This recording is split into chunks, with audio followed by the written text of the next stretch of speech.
सामने आई एसडीएम अशोक चौधरी की गुंडागर्दी। चेकिंग के नाम पर दुकानदार को लाठियों से पीटा। सोशल डिस्टेंसिंग मास्क की चेकिंग कर रहे थे एसडीएम। रामनगर में सैलाब, तेज बहाव में बह गई कार में सवार लोगों को जैसे तैसे बचाया गया। तेज बहाव में बाइक सवार भी फिसल गया और वहां मौजूद लोगों ने उसको पानी में बहने से बचा लिया। गौतम बुद्ध नगर शासन की पोल खुल गई है। कलेक्ट्रेट मुख्यालय परिसर ही तालाब में तब्दील हो गया है। फिरोजाबाद में नगर निगम के पालीवाल हॉल के बाहर बरसात का पानी भरा है। नालों की सफाई नहीं होने से जगह जगह बुरा हाल है। उधर कानपुर में गंगा नदी का जलस्तर खतरनाक स्तर पर पहुंच गया है। गंगा किनारे के 15 गांवों को अलर्ट पर रहने के लिए कहा गया है। आगरा में डॉक्टर योगिता की पोस्टमार्टम रिपोर्ट में बड़ा खुलासा। शरीर में 3 बुलेट मिले हैं। आरोपी डॉक्टर विवेक ने पिता की लाइसेंसी पिस्टल से मारी थी गोलियां। अयोध्या में भारी बरसात के दौरान एक गरीब परिवार के मकान की छत ढह गई। खुले आसमान के नीचे अभी परिवार रहने को मजबूर है। मऊ में भारतीय सेना का एक जवान भूमाफियाओं से परेशान है। जवान ने जिलाधिकारी कार्यालय पहुंचकर न्याय की गुहार लगाई है।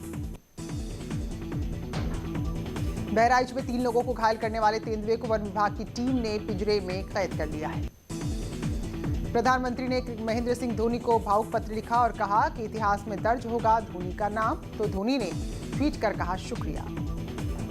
स्वच्छ सर्वेक्षण 2020 में यूपी ने बेशुमार अवार्ड बटोरे हैं। राज्य के 19 नगर निकाय को सफाई में इनाम मिला है। लिस्ट में मथुरा कैंट, अछलदा, मुरादनगर भी शामिल।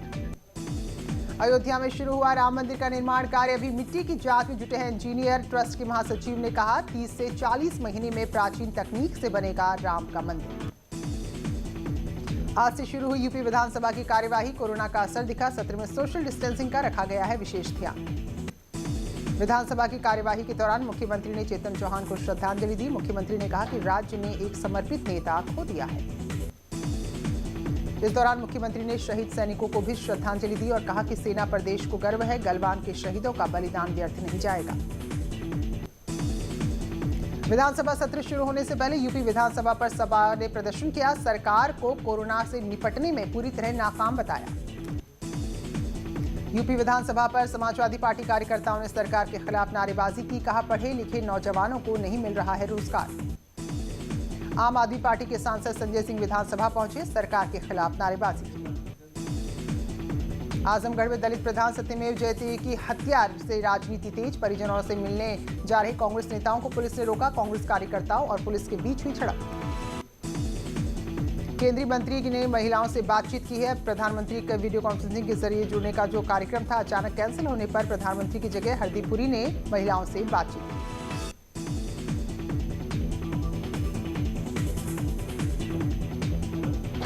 और कैदी की मौत के बाद परिजनों ने खूब हंगामा किया। उनका कहना था कि जेल प्रशासन की लापरवाही के चलते कैदी की जान गई है।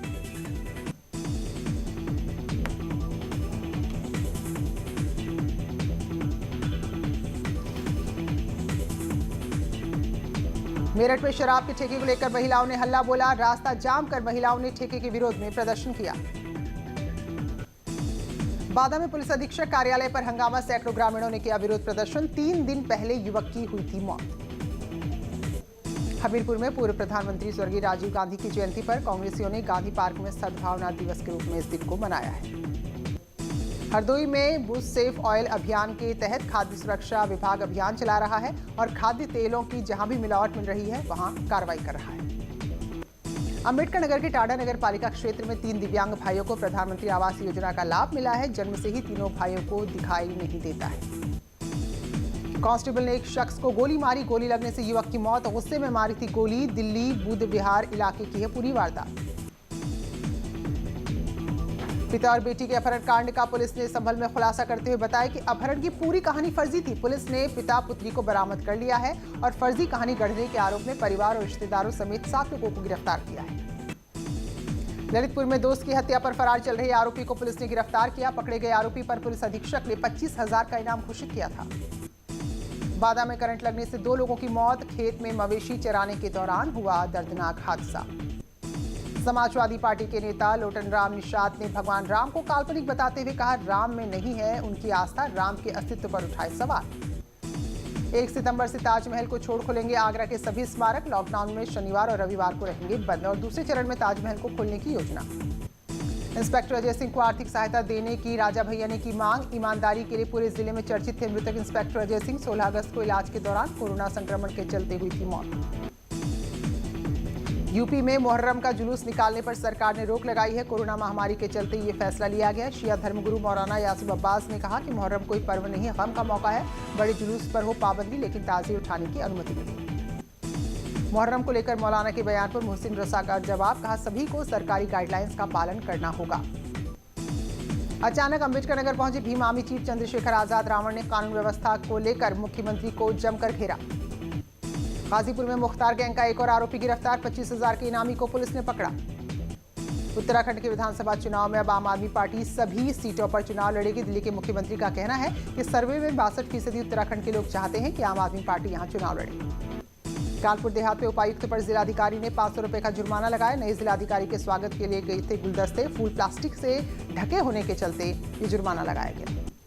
विधायक महेश नेगी ने देर रात दर्ज कराया कल अपना बयान। पुलिस के साथ सहयोग करने का भी पूरा वादा किया। इसी मामले पर अब बीजेपी जल्द ही बड़ी बैठक करने जा रही है। दिल्ली में शहीद राजेंद्र नेगी को पूरे सैन्य सम्मान के साथ अंतिम विदाई दी गई। मुख्यमंत्री ने भी उन्हें श्रद्धांजलि दी। तो लोगों ने नम आंखों से शहीद राजेंद्र सिंह के अंतिम दर्शन किए। मुख्यमंत्री ने इस दौरान शहीद की पत्नी को सरकारी नौकरी देने की घोषणा की। नैनीताल में इस बार नंदा महोत्सव में घर बैठे ही लोग मां के दर्शन कर पाएंगे। भीड़ कम करने के लिए नंदा महोत्सव का सीधा प्रसारण करा जाएगा। चमोली में शुरू हुई नंदा देवी लोक जात चैपड़ों से धर्रा के लिए रवाना हुई है। मां नंदा की टोली यहां रात्रि विश्राम करेगी। मेरठ के गोल्डन बॉय सौरभ चौधरी अर्जुन पुरस्कार के लिए नामित। 18 साल की उम्र में मिले इस बड़े सम्मान से बेहद खुश। संस्कृति विभाग अब लोक कलाकारों से क्लिपिंग बनवा रहा है। 20 लोग गायक देंगे अपनी आवाज। विभाग तैयार करेगा डॉक्यूमेंट्री। जौनपुर में मौत के बाद नाराज लोगों ने पथराव कर हंगामा किया। सड़क हादसे में मजदूर की मौत पर बवाल। 7 पुलिसकर्मी को पथराव के दौरान चोट लगी। जलालपुर थाना हाईवे चौराहे के पास की घटना। कानपुर में पिता और छोटे भाई ने बड़े भाई और उसकी पत्नी को जमकर पीटा। पिटाई का वीडियो सोशल मीडिया में वायरल। कल्याणपुर थाना क्षेत्र के कल्याणपुर कला की घटना। गाजीपुर के दिलदार नगर इलेक्ट्रॉनिक सब स्टेशन में लगी आग। 10 MB के ट्रांसफार्मर में भीषण आग लगी। प्रतापगढ़ में अपराधियों को होटल में नाश्ता कराते दिख रही है पुलिस। अपराधियों को समोसे खिलाने का वीडियो वायरल। जांच जारी। और एक छलदा थाना में चोरों ने घर से लाखों की चोरी की। घर में रखा नकदी, जेवर और लाइसेंसी रिवॉल्वर लेकर फरार हुए। संभल में होटल मालिक के बेटे ने फांसी लगाकर जान दी। परिजन जता रहे हैं हत्या की आशंका। भदोही में 17 अगस्त से लापता नाबालिग का शव मिला है, जिसमें परिजनों ने दुष्कर्म के बाद हत्या की आशंका जताई है।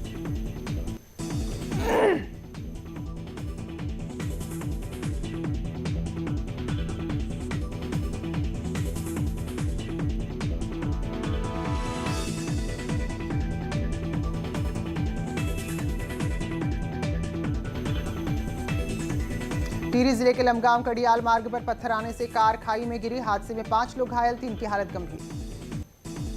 आगरा में डॉक्टर योगिता का सीसीटीवी फुटेज सामने आया है। किराए के मकान से निकलती दिखी डॉक्टर योगिता। औरैया में 3 साल की बच्ची के साथ रेप, पीड़ित परिजनों की तहरीर पर आरोपी गिरफ्तार। मथुरा में कच्ची शराब के ठिकानों पर आबकारी विभाग ने मारा छापा। मौके से बरामद 30 लीटर कच्ची शराब और 600 लीटर लहन को नष्ट किया। हमीरपुर में अनोखा चिड़ियाघर, जहां जिंदा जानवर नहीं है। जिंदा जानवरों की जगह सिर्फ पत्थर के जानवर ही नजर आते हैं। हरदोई के संडीला इलाके में मिलावटी दूध का कारोबार का खुलासा। डेयरी से भरे गए दूध के नमूने हुए फेल। एटा के पिपरा गांव में जंगलों में अवैध रूप से फैक्ट्री चल रही थी, जिसका पर्दाफाश हुआ है। छापेमारी कर पुलिस ने 315 बोर के 10 बने और काफी अधबने तमंचे बरामद किए हैं। यूजीसी द्वारा यूनिवर्सिटीज के अंतिम साल के छात्रों की परीक्षा अनिवार्य किए जाने के फैसले का विरोध लगातार बढ़ता जा रहा है। प्रयागराज में भी छात्रों ने विरोध किया। बाराबंकी में इफ्को के सरकारी भंडार पर किसानों की भारी भीड़ दिखी। सरकारी दुकान पर खाद लेने के लिए किसानों को करना पड़ रहा है संघर्ष। कानपुर देहात में लापता हुई किशोरी के खून से सने कपड़े मिले हैं। किशोरी की तलाश में पुलिस जुटी है। रूरा थाना क्षेत्र के कचवाहन पुरवा की घटना है। संभल में अपहृत पिता और बेटी बरामद। पुलिस ने अपहरण को पूरी तरह से फर्जी बताया। वाराणसी में पुलिस की मनमानी आई सामने। बेवजह ड्यूटी पर तैनात रोडवेज कर्मी को पीटा। नाराज रोडवेज कर्मी अब हड़ताल पर। इटावा में भीषण सड़क हादसा। दिल्ली से बिहार जा रही बस आगरा लखनऊ एक्सप्रेसवे में पलटी, 16 यात्री गंभीर रूप से घायल। बुंदेलखंड में महिलाओं की अनोखी पहल। महिलाओं को सशक्त बनाने के लिए अरहर की खेती करने के लिए किया जा रहा है प्रेरित। चंपावत के दूरस्थ पाटी ब्लॉक के कई गांवों को जोड़ने वाली चौड़ाकोट सड़क बदहाल। स्थानीय लोगों का आरोप, कई सालों से नहीं हुई सड़क की मरम्मत। उत्तराखंड में संस्कृत कॉलेज में लड़कियों की संख्या कम, महज 20% ही छात्राएं यहां पर पढ़ती हैं। सुविधाओं का कॉलेज में है भारी अभाव। हल्द्वानी में कांग्रेस कार्यकर्ता बैंड बजाते नजर आए। इस दौरान कार्यकर्ताओं ने शादी विवाह के व्यवसाय से जुड़े लोगों के लिए राहत पैकेज की मांग की है। हल्द्वानी के बेस अस्पताल में 2 पैथोलॉजिस्ट कोरोना पॉजिटिव निकले हैं। अस्पताल की पैथोलॉजी लैब को सील किया गया है। अगले 72 घंटे के लिए लैब सील रहेगी। सहारनपुर मेडिकल कॉलेज में कोरोना मरीजों को दी जाने वाली सुविधाओं की पोल खुली। एक वीडियो सामने आई जिसमें ऑक्सीजन का मास्क लगाकर मरीज को फर्श पर बिठा दिया गया। सीतापुर में आवास निर्माण के लिए धनराशि मिलने की खुशी की लहर। लाभार्थी ब्रिज किशोर पांडे ने एसडीएम सदर पहुंचकर हाथ जोड़कर मुख्यमंत्री को कहा धन्यवाद। मुख्यमंत्री ने इलाज के लिए गोरखपुर की छात्रा को दी 9,90,000 की मदद। पत्र लिखकर बेहतर स्वास्थ्य की कामना की।